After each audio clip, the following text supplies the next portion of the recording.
بزرگوں اور مسجد حاضہ کے غیور نمازیوں، ارباب علم و دانش، معزز سامعین کرام، اللہ سبحانہ و تعالی کا ہم سب پر بڑا فضل ہوا کہ جس رب کائنات نے ہم سب کو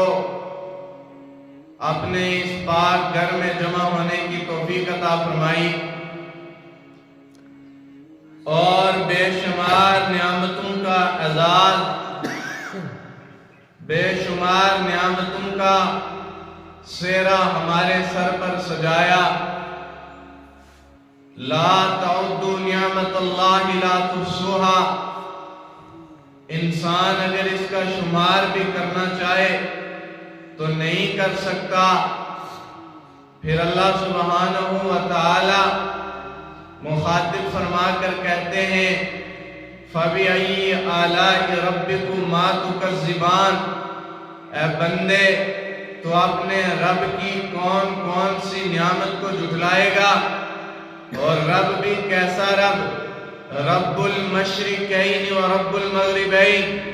وہ رب جو مشرق کا بھی، مغرب کا بھی، جنوب کا بھی، شمال کا بھی،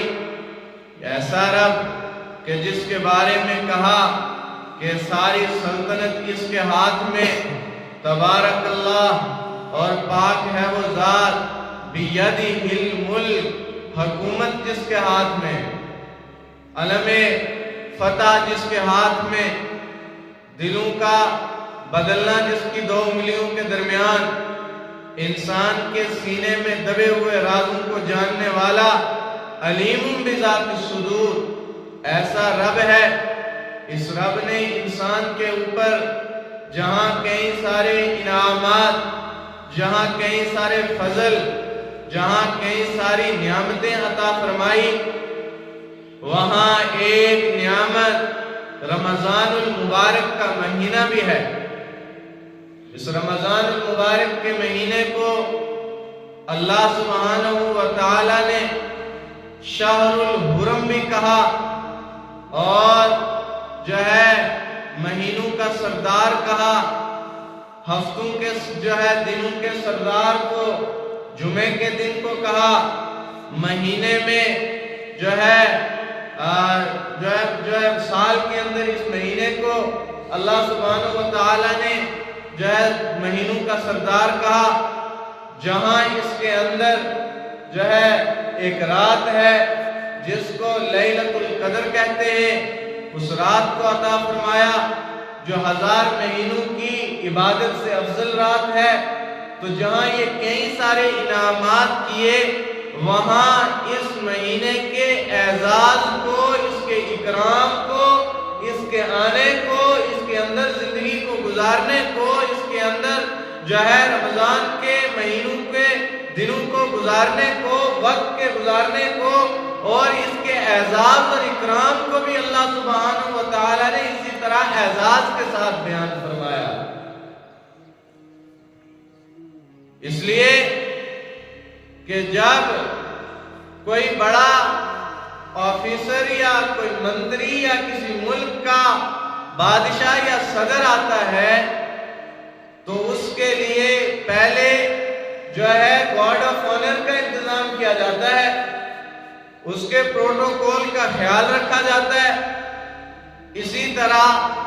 محبوب دو عالم صلی اللہ علیہ وسلم نے رمضان المبارک کے آنے سے پہلے 2 مہینے قبل اس کی تیاری کے لیے جو ہے کھڑے ہو جایا کرتے تھے، اور فرمایا اللہم بارک لنا رجب و شعبان وبلغنا رمضان، اے اللہ ان دونوں مہینوں کے اندر برکتیں عطا فرما، رحمتیں نازل فرما، استقامت عطا فرما، اور رمضان المبارک تک بخیر و عافیت ہم سب کو پہنچا دیجئے۔ چنانچہ جہاں اس مہینے کو عظیم مہینہ کہا گیا، جہاں اس مہینے کو عتق الرقاب کہا گیا، جہنم سے آزادی کا مہینہ کہا گیا، وہاں اس مہینے کو رونے دھونے والا مہینہ بھی کہا گیا کہ اس مہینے کے اندر ہر بندہ اپنے گریبان میں جھانک کر اپنی ماضی کے کیے تمام گناہوں پر شرمندگی کا اظہار کرے اور اپنے رب کے سامنے جو ہے ندامت کے ساتھ توبہ کرے۔ تو رمضان المبارک کے بارے میں جو حدیث مبارکہ میں آیا، اس کے روزوں کے بارے میں دو الفاظ آتے ہیں، ایک لفظ صوم اور ایک لفظ صیام۔ یہ جو لفظ صوم ہے، یہ حضرت مریم علیہ السلام نے کہا جب ان کے ہاں حضرت عیسیٰ علیہ السلام پیدا ہوئے تو ان کی بستی والوں نے، ان کے گاؤں والوں نے، ان کے محلے والوں نے، ان کے رشتہ داروں نے ان کو طعنے دینا شروع کیے اور یہ کہنا شروع کیا کہ تیرا باپ بڑا عزت والا تھا، تیرا بھائی بڑا عزت والا تھا، تیرا خاندان، تیرا نسب ایسا نہیں تھا، یہ تو کہاں سے ایسا کام کر کے آ گئی کہ تیرے گھر میں بچہ پیدا ہو گیا؟ چنانچہ حکم ربانی اترا اور حضرت مریم علیہ السلام کو جبرائیل نے آ کر کہا کہ آپ خاموش ہو جائیں اور ان لوگوں کو کہیں کہ میں روزے سے ہوں۔ چنانچہ پہلی شریعت کے اندر بات کرنے سے بھی روزہ ٹوٹ جایا کرتا تھا۔ تو یہ ہو گیا لفظ صوم، یعنی کس کا؟ منہ کا روزہ، کھانے پینے سے باز آنے کا روزہ۔ تو جب اللہ سبحانہ و تعالی نے اس امت کے لیے یہ مہینہ اتارا، نازل کیا، یہ دیا، تو اس کو صوم نہیں بلکہ شہر الصیام کہا کہ یہ ایسا مہینہ ہے کہ یہاں صرف بھوکا پیاسا رہنے سے کام نہیں چل سکتا، یہاں صرف بھوکا پیاسا رہنے والے کو روزہ دار نہیں کہا جا سکتا، اس لیے کہ جب انسان نے سحری کی اور بصوم غد نویت من شہر رمضان کہا، اس کے بعد اس کے ہر اعضاء کا روزہ لکھا جائے گا، اس کے ہر اعضاء کا روزہ ہے، اس کی آنکھوں کا روزہ۔ یہ کیا دیکھتا ہے؟ یہ بے حیائی کی چیزیں دیکھتا ہے یا یہ جو ہے کوئی اور جو ہے چیز دیکھتا ہے، یا کسی کے اوپر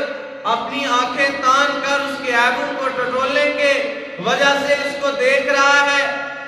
یا کسی کی بہن، بیٹی، بیوی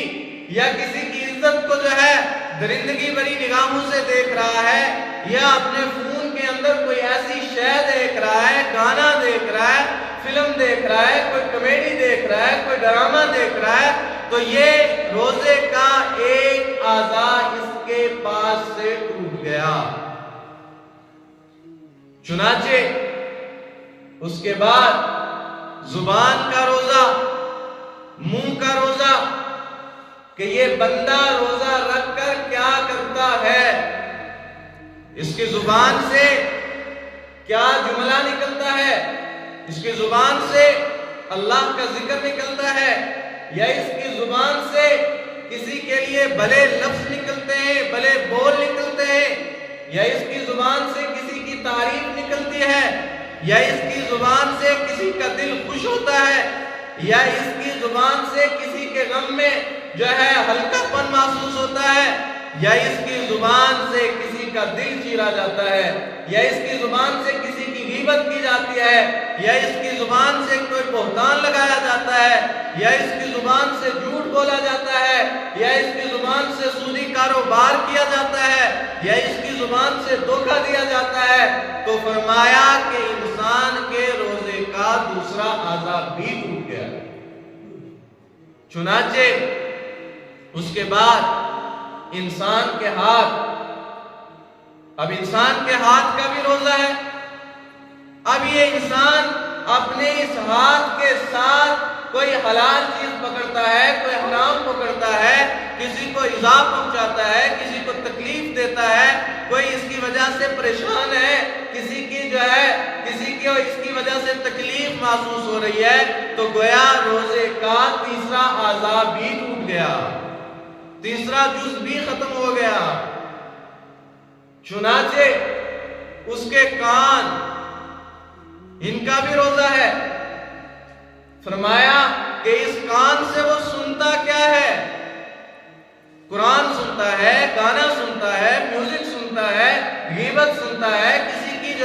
خلاف کوئی بات سنتا ہے، یا کسی کے تمسخرے اڑانا سنتا ہے، یا کسی کی باتوں کو چھیڑ کر اس کے اوپر مزے لینا سنتا ہے، یا کسی کے لیے بہتان سنتا ہے، وغیرہ ذالک تمام چیزیں جو یہ سنتا ہے، اس کی وجہ سے اس کے روزے کا چوتھا جز بھی ٹوٹ گیا۔ چنانچہ اس کے بعد پاؤں کا روزہ، یہ اپنے پاؤں سے چل کر کہاں جاتا ہے؟ یہ اپنے پاؤں سے چل کر مسجد تک جاتا ہے، اہل اللہ کی محفل تک جاتا ہے، نیکوں کی مجلس میں جاتا ہے، ذکر اذکار کی محفل میں جاتا ہے، یا ان پاؤں سے چل کر برے لوگوں کی محفل میں جاتا ہے، برے کام کے ارتکاب میں شامل ہوتا ہے، برے فعل میں جاتا ہے، تو فرمایا اس کے روزے کا پانچواں جز بھی ٹوٹ گیا۔ چنانچہ یہ پورے دن کا اس کا بھوکا پیاسا رہنا اس کے کسی کام نہیں آیا۔ گویا آپ کو یہ بات سمجھ لینی چاہیے کہ جس طرح انسان صبح فجر کی نماز کے بعد جانور کو گھاس کھلائے اور اس کے بعد اس کا منہ باندھ دے، نہ وہ پانی پی سکے نہ وہ کھا سکے، اس کے بعد شام کی اذان کے بعد اس کو کہو کہ اب یہ کھائے گا، اس کا روزہ ہے، اس کی مثال یہ ہو گئی کہ وہ یہ بھوکا تو رہا، اس کو اس کے اوپر کوئی چیز نہیں ملی۔ اب انسان کو تیاری کرنی ہے۔ جناب نبی رحمت صلی اللہ علیہ وسلم نے فرمایا کہ رمضان المبارک میں دو کام کثرت سے کرو۔ ایک تو یہ کہ تم اپنی زبان سے چلتے پھرتے بیٹھتے اٹھتے لا الہ الا اللہ ورد کرتے رہو، کلمے کو کثرت سے پڑھتے رہو، 5 7 10 بار لا الہ الا اللہ پڑھا اور اس کے بعد محمد رسول اللہ کہا۔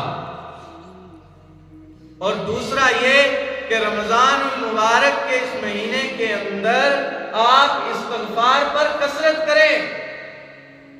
چنانچہ یہ وہ مہینہ ہے کہ جس مہینے کے اندر صرف نوافل پر 70 گنا زیادہ ثواب ملتا ہے۔ دنیا کے اندر جب کسی چیز کے اوپر پروفٹ ملتا ہے تو وہ پروفٹ اتنا ہی ہوتا ہے 10%، حد سے زیادہ 20%، اس سے زیادہ کوئی کمپنی، کوئی مالک، کوئی بڑا انسان اس سے زیادہ منافع نہیں دے سکتا۔ لیکن اللہ سبحانہ وتعالی نے فرمایا کہ اس مہینے کے اندر میں انسان کو جو پروفٹ دیتا ہوں وہ یہ ہے کہ ایک نیکی کے اوپر 70 گنا زیادہ اس کا ثواب لکھا جاتا ہے۔ چنانچہ اس نے 2 نفل ادا کیے، اس کو میں نے فرائض کے برابر ثواب عطا فرمایا۔ چنانچہ عائشہ صدیقہ رضی اللہ تعالیٰ عنہ فرماتی ہیں کہ جب رمضان المبارک قریب آتا، جناب رسول اکرم صلی اللہ علیہ وسلم اپنے تہمت کو مضبوط کر کے باندھ لیا کرتے تھے۔ گویا اس سے مراد یہ تھی کہ جناب رسول اکرم صلی اللہ علیہ وسلم پورے رمضان کے مہینے میں اپنے بستر پر آرام فرمانے کے لیے نہیں آیا کرتے تھے۔ چنانچہ اس مہینے کا یہ اعزاز بھی ہے کہ اس مہینے کے اندر اللہ سبحانہ وتعالی نے قرآن کریم جیسی عظیم کتاب اس امت کے اندر نازل فرمائی۔ قرآن کریم جیسی عظیم نعمت ہمیں عطا فرمائی۔ فرمایا کہ اس مہینے کے اندر انسان کو چاہے جو وقت ملے، جتنا وقت ملے، اس کے اندر انسان کو اس مہینے کے اندر قرآن کریم کی تلاوت کرنی چاہیے۔ اگر کہیں بلا واسطہ انسان وضو کی حالت میں نہیں ہے تو جو انسان کو قرآن کریم کی آیات زبانی یاد ہے ان آیات کی تلاوت کرتا رہے تاکہ اس کا جو ہے نام اللہ سبحانہ و تعالیٰ کی جو ہے وہاں لسٹ میں ذکر کرنے والوں میں تلاوت کرنے والوں میں شامل کر دیا جائے۔ چنانچہ اللہ کے نبی علیہ السلام نے فرمایا اس مہینے کے اندر اللہ سبحانہ و تعالی جہنم کے دروازوں کو مستقل بند فرما دیتے ہیں اور جو ہے جنت کے دروازوں کو کھول دیتے ہیں اور اللہ کی رحمت پہلے آسمان پر آ کے اللہ سبحانہ و تعالی یہ اعلان فرماتے ہیں کہ میرا کوئی بندہ ہے جو مجھ سے مغفرت تلاش کرتا ہو، مجھ سے کام بنوانا چاہتا ہو، مجھ سے اپنے گناہوں کو معاف کروانا چاہتا ہو، مجھ سے نیکی کا طلبگار ہو، مجھ سے رزق کا طلبگار ہو، مجھ سے جنت چاہتا ہو، مجھ سے دنیا کی نعمتیں چاہتا ہو، گویا اللہ سبحانہ و تعالی ہمتن گوش اپنے ہر بندے کی ضرورت کو پورا کرنے کے لیے پہلے آسمان پر اتر کر آئے ہوتے ہیں۔ چنانچہ اس مہینے کا یہ بھی اعزاز ہے کہ اس مہینے کے اندر جناب رسول اکرم صلی اللہ علیہ وسلم جو ہے نے فرمایا کہ اس مہینے کے اندر شیاطین کو قید کر لیا جاتا ہے۔ اب چنانچہ انسان کا ذہن اور ہر فرد کا ذہن یہ سوال کرتا ہے کہ اگر شیاطین کو اس رمضان المبارک کے مہینے میں قید کر دیا گیا تو یہ انسان پھر دھوکہ کیوں دیتا ہے، جھوٹ کیوں بولتا ہے، گناہ کیوں کرتا ہے، یہ نماز کیوں نہیں پڑھتا، یہ قرآن کیوں نہیں پڑھتا، یہ غیبت کیوں کرتا ہے، یہ برے کام میں کیوں جو ہے مرتکب ہے، اگر کہ جو ہے تمام تر شیاطین کو انسان کے جو ہے اللہ فرماتا ہے کہ ہم نے تمام تر شیاطین کو قید کر لیا جاتا ہے، تو اس کا جواب یہ ہے کہ سب سے بڑا دشمن انسان کا اپنا نفس ہے۔ اس لیے اہل اللہ فرمایا کرتے ہیں بھروسہ کچھ نہیں اس نفس امارہ کا اے شاہد، فرشتہ بھی یہ ہو جائے تو اس سے بدگمان رہنا۔ اگر ہمارا نفس ہمیں یہ کہے کہ تم اللہ کے بڑے پہنچے ہوئے ولی بن گئے ہو، تمہارا تو اب حساب ہی نہیں ہونا، تم تو بڑے جو ہے متقی بن گئے ہو، بڑے خشوع اور وضو کے ساتھ نمازیں پڑھ رہے ہو، تو گویا یہ انسان کو دھوکہ دیتا ہے، یہ انسان کو حق راستے سے ہٹا کر جو ہے دوسرے راستے پر لے جانا چاہتا ہے، اور وہ راستہ وہ ہے جو اللہ سبحانہ و تعالیٰ سے دور کرنے والا ہے۔ چنانچہ انسان کا نفس، انسان کے اندر بسی وہ درندگی، وہ شیطانیت، وہ انسان کو اس گناہ کے اوپر جو ہے لاتی ہے۔ اب اس میں ایک چیز اور اضافہ رمضان المبارک میں ہوتی ہے، ہمارا جو نیا معاشرہ ہے، جو یوتھ ہے، یہ جو ہے گانے سننے کی عادی ہے، تو رمضان المبارک کے مہینے میں کم سے کم یہ گانا تو نہیں سنتے، بہرحال وہ میوزک والی قوالی سنتے ہیں، تو یہ بھی اسی حکم میں آئی ہے کہ جب انسان یہ ساز اور جو ہے سرنگی والی اور یہ جو ہے ساز والی کوئی قوالی یا کوئی اس طرح کی چیز سنتا ہے تو اس سے بھی انسان کا روزہ ناقص ہوتا ہے، اس سے بھی انسان کے روزے کا جو ہے یہ جو جز ہے وہ ٹوٹتا ہے۔ اور قیامت کی نشانیوں میں بھی یہ بات واضح ہے کہ جناب نبی رحمت صلی اللہ علیہ وسلم نے فرمایا قرب قیامت کے نزدیک قرآن کو گانے کی آواز سے پڑھا جائے گا، نعتیں جو ہے اور جناب صلی اللہ علیہ وسلم کی تعریف کو ساز کے ساتھ ملا کر پڑھا جائے گا۔ اور اللہ کے نبی علیہ السلام نے فرمایا جس نے قرآن کریم کو یا میرے نام کو ساز کے ساتھ یا ترنم کے ساتھ گانے کے طرز عمل پر پڑھا یا سنا اس پر اللہ کی لعنت برستی ہے۔ چنانچہ اس چیز سے بھی احتیاط کرنا چاہیے۔ اس کے بعد جناب رسول اکرم صلی اللہ علیہ وسلم نے فرمایا کہ رمضان المبارک کے مہینے کا یہ بھی اعزاز ہے کہ اس مہینے سے آنے سے پہلے جناب رسول اکرم صلی اللہ علیہ وسلم اکثر روزے رکھا کرتے تھے، اور رجب کے آخری عشرے میں یا آخری مہینے کے آخری ایام میں عائشہ صدیقہ رضی اللہ تعالیٰ عنہ فرماتی ہیں کہ رسول اکرم صلی اللہ علیہ وسلم اس طرح روزے کی حالت میں ہوا کرتے تھے گویا یہ محسوس ہوتا تھا کہ حضور علیہ السلام اسی طرح روزے رکھتے رکھتے رمضان المبارک میں داخل ہو جائیں گے۔ چنانچہ رمضان المبارک کا یہ بھی اعزاز ہے کہ فرمایا کہ جب تم رمضان کے مہینے میں داخل ہو تو تم اپنے اس دل کو ہر شخص کی طرف سے صاف کرو. حقوق العباد کو دیکھو کہ کسی بندے کا ہم سے کوئی حقوق ٹوٹ تو نہیں گیا, کسی سے میرا دل تو دکھی نہیں ہے, کوئی مجھ پر ناراض تو نہیں ہے, کسی کو میں نے تکلیف تو نہیں پہنچائی. جناب رسول اکرم صلی اللہ علیہ وسلم دنیا سے تشریف لے جا رہے ہیں اور مسجد نبوی میں تشریف لائے. صحابی رسول صلی اللہ علیہ وسلم کے کندھے کے اوپر ہاتھ رکھا اور منبر پر تشریف لے گئے اور اعلان فرمایا, لوگوں تم میں سے اگر میں نے کسی کو مارا ہو یا تکلیف دی ہو یا میں نے اس کی آبرو ریزی کی ہو, اگر میں نے کسی کی پیٹھ میں مارا, پاؤں میں مارا یا کسی کو کوئی سخت جملہ کہا, میں تمہارے سامنے موجود ہوں, مجھ سے بدلہ لے لو. اور واضح طور پر یہ بات کہی کہ یہ کوئی شرمندگی یا شرم محسوس کرنے والی بات نہیں ہے. دنیا کی رسوائی سے آخرت کی رسوائی بڑی ہے. اور 3 بار حضور علیہ السلام نے یہ اعلان جو ہے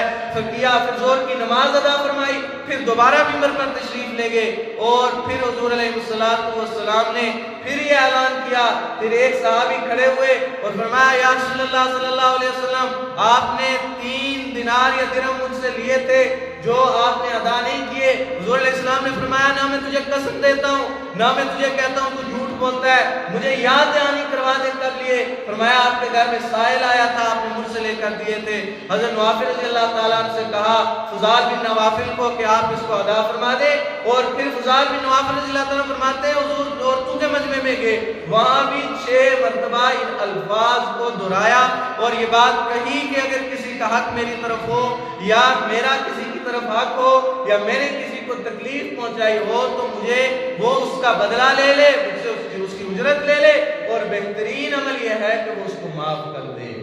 تو فرمایا رمضان المبارک کا یہ اعزاز ہے کہ اللہ سبحانہ و تعالیٰ کے محبوب نبی اکرم صلی اللہ علیہ وسلم نے فرمایا کہ جب اس کے اندر داخل ہو تو اپنے حقوق العباد کو دیکھ لو. اور پھر فرمایا کہ نبی اکرم صلی اللہ علیہ وسلم کا اس مہینے کے اندر نوافل کا بہت زیادہ اہتمام کیا کرتے تھے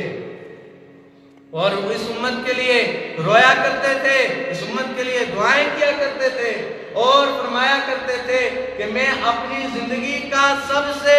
آخری رمضان سمجھ کر اس کو گزارتا ہوں. آپ اس رمضان کو ایسے گزارو کہ جس طرح کوئی جدا ہونے والا کسی سے جدا ہوتے وقت اور سسکیاں بھرتا ہے اور دکھی ہوتا ہے اور غم میں نڈال ہوتا ہے, رمضان مبارک کی گھڑیوں کو اور سعادات کو اس طرح گزارے. چنانچہ رمضان المبارک کا یہ بھی اعزاز ہے کہ اللہ سبحانہ و تعالی نے اس پورے مہینے کی ہر گھڑی کو قبولیت کی گھڑی شمار کیا ہے. انسان جب اس مہینے میں جو کوئی جو ہے دعا کرتا ہے اللہ سبحانہ و تعالی اس کی دعا کو قبول فرماتے ہیں. اور فرمایا کہ اس مہینے کے اندر آپ اپنے رب سے ہر وہ چیز مانگیں جس کی تمہیں ضرورت ہے. اور رمضان المبارک کا تو اعزاز ہے, اب جو ہے روزے دار کا بھی اللہ سبحانہ و تعالیٰ نے اعزاز رکھا کہ اللہ تبارک و تعالیٰ نے فرمایا الصوم لی وانا اجزی بہ, روزہ یہ میرے لیے ہے اور اس کی جزا بھی انسان کو میں دوں گا, یعنی اس کی جزا میں ہوں. فرمایا نماز کے بدلے جنت, روزے کے بدلے جنت, زکوٰۃ کے بدلے جنت, تمام تر عبادات کے بدلے جنت. لیکن روزہ ایک واحد ایسی عبادت ہے کہ فرمایا اس کی جزا اللہ رب العزت خود ہے. اور فرمایا جب انسان روزہ رکھتا ہے اور وہ تمام تر برائیوں سے اپنے آپ کو دور رکھتا ہے, جھوٹ سے, غیبت سے, بہتان سے, برے بول سے, تکلیف سے اور تمام تر ایسی خرافات سے جب انسان ان تمام چیزوں سے دور رہتا ہے تو فرمایا اللہ سبحانہ و تعالیٰ کو اس کے منہ کی بدبو جو ہے دنیا میں جو ہے زعفور, کافور اور مشک اور عنبر سے زیادہ محبوب ہے. اور فرمایا انسان کی عبادات کو, انسان کے جو ہے نیکیوں کو, انسان کے ذکر کو, انسان کے قرآن کو فرشتے اپنے ہونٹوں کو اس کے ہونٹوں کے ساتھ, لبوں کے ساتھ لب لگا کر سنتے ہیں اور اپنے اندر لے کر جاتے ہیں. یہ اعزاز ہے. اور فرمایا کہ روزہ دار وہ ہے کہ جس نے ان تمام تر چیزوں کو چھوڑ کر صرف اور صرف رضا اللہ کے لیے اپنے آپ کو اللہ کے تابع کر دیا، تب جا کر انسان روزہ دار میں شمار ہوتا ہے۔ اگر یہ تمام چیزیں کرتا رہا، بہتان بھی لگائے، تکلیفیں بھی دی، غیبتیں بھی کرتا رہا، جھوٹ بھی بولتا رہا اور نمازیں بھی نہ پڑھی، صرف بھوکا رہا، پورا دن فون پر چڑھا رہا، پورا دن اس طرح گپو شپو میں نکل گیا، تو یہ صرف اور صرف بھوکا رہتا ہے۔ شام کو صبح کھایا، شام کو کھا لیا، اس کو اس کے اوپر ملنے والا کچھ بھی نہیں ہے۔ اللہ تبارک و تعالی ہم سب کو سمجھ کی توفیق عطا فرمائے اور رمضان المبارک کی قدر کی توفیق عطا فرمائے اور رمضان المبارک کو اس کے اعزاز کے ساتھ گزارنے کی توفیق عطا فرمائے۔ وآخر دعوانا الحمدللہ۔